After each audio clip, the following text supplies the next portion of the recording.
સુરતમાં એક તરફ ચૂંટણીનો પ્રચાર પૂરજોશમાં ચાલી રહ્યો છે, ત્યારે ભાજપ દ્વારા વિપક્ષે કોંગ્રેસ સહિતનાઓ પર સંસદમાં હાલમાં જે મહિલા અનામત બિલ પાસ ન થયું હોય તે મામલે આકરા પ્રહારો કર્યા છે અને કોંગ્રેસ સહિતના પક્ષો મહિલાઓની રાજનીતિઓ 33% ભાગીદારીમાં અવરોધ ઊભો કરવા હોવાના આક્ષેપો આજ રોજ કરવામાં આવ્યા છે।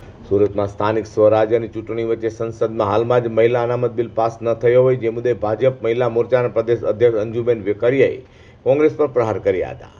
ગુજરાત પ્રદેશ મહિલા મોરચાના અધ્યક્ષ અંજુબેન વેકરિયાએ પ્રેસ કોન્ફરન્સ સંબોધી હતી અને કહ્યું હતું કે સંસદમાં નારી શક્તિ વંદન અધિનિયમના વિરોધને વખોડી કાઢ્યો હતો। વેકરિયાએ આક્ષેપ કર્યો કે કોંગ્રેસ અને તેના સાથી પક્ષોએ ષડયંત્ર રચીને બિલને રોકવાનો પ્રયાસ કર્યો છે।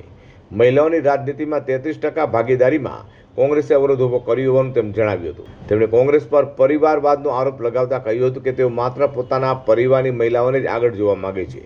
પીએમ મોદીને 1 લાખ યુવાનોને રાજનીતિમાં લાવવાના વિઝનમાં મહિલાઓનું મહત્વનું યોગદાન હોવાનું ભારપૂર્વક કહ્યું છે।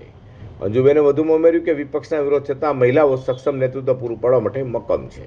આપણે સૌ જાણીએ છીએ કે 17 એપ્રિલનો દિવસ ભારતના ઇતિહાસમાં નારી શક્તિના સન્માનનો ઐતિહાસિક અને સુવર્ણ દિવસ બનવા જઈ રહ્યો હતો, પરંતુ આપણે જાણીએ છીએ તે પ્રકારે કોંગ્રેસની હર હંમેશને માટે આ એક વિરોધી નીતિ રહી છે કે તેઓએ મહિલાઓના અધિકાર ઉપર એમ કહી શકાય છે કે કાળો ડાઘ લગાવી દીધો છે।